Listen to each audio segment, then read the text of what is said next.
Good morning, students. This is my third video of chapter 8, ratio and unitary method. In my previous video, we have completed up to question number 6. Today, I am going to start from question number 7 onwards of exercise 8.1. Okay. So, see question number 7. Express each of the following in the simplest term. We have to change the ratio in simplest form. Okay. The first question is A number 7 is to 21. So what we have to do? We have to divide with the common factor. So 7 by 21. What is the common factor of 7 and 21? 7. So divide by 7. Then only we can change in the simplest form. So 7 1 times 7 and 7 3 times 21. So 1 by 3 is the answer. Or we can write 1 is to 3. I hope this is clear. Or directly we can cut also. Like 7 1 times 7 and 7 3 times 21. So 1 by 3. Or we can write 1 is to 3. Okay. Now one more question. D number 27 is to 99. So 27 by 99 we can write. Now for simplest form what we have to do? We have to divide by the common factor. And 3 is the common factor. 27 and 99.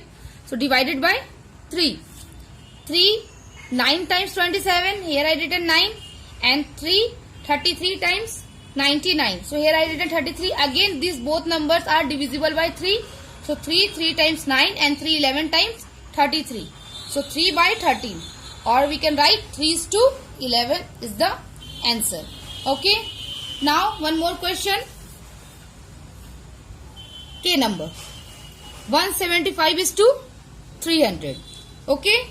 So 175 by 300. So it is divisible by 5. So divide by 5 from both numerator and denominator side. So 535 times 175 and 560 times 300. So 35 by 60. Again 35 by 60 is divisible by 5. Okay, because we have to solve this question in simplest form. That is why again it is divisible by 5. So 5 7 times 35 and 5 12 times 60. Okay. So 7 by 12. Now it is not divisible by any common factor. So 7 is to 12 is the answer. I think it is clear. Now come to question number 8. Find one equivalent ratio of each of the following. 1 is to 9. As we know, for equivalent ratio what we have to do? We have to multiply by 2, with 2. If question is saying find two equivalent ratio, then what we will do? After multiply by 2, then again we will do multiply by 3. Okay. But question is saying only one equivalent ratio, then we will multiply by 2 only.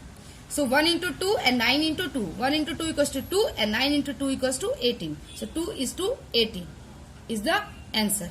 In the same way, G number question 15 is to, G number question 5 is to 12. So 5 by 12. What we will do? Again we will multiply by 2 with 2. So 5 into 2 and 12 into 2. Okay. 5 into 2 10. And 2 into 12 into 2 equals to 24. So 10 is to 24 is the answer. I hope this is clear. Now come to question number 9. Fill in the blanks.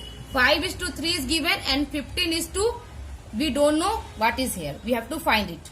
Okay. So we can write like this. 5 is to 3 as 5 by 3 and 15, and here downside what is the number we don't know. So put here x. Okay. Now do cross multiplication. Okay. So as we can write 5x, 5 into x 5x and 3 into 5 15 or 15 into 3 same thing. Okay. So 5x equals to 15 into 3.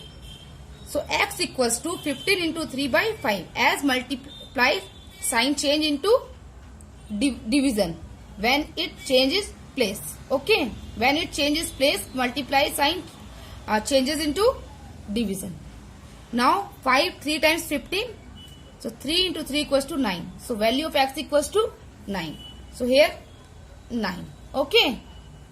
In the same way, one more question. F number 42 is to, we don't know what the number is here, and 7 is to 9.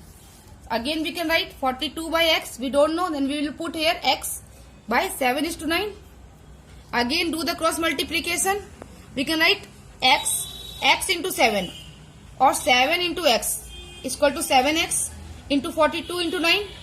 So x equals to 42 into 9 by 7. So 7 6 times 42 and 6 into 9 equals to 54. So 54 is the answer. So now question number 7, question number 8 and question number 9 is your homework. Thank you.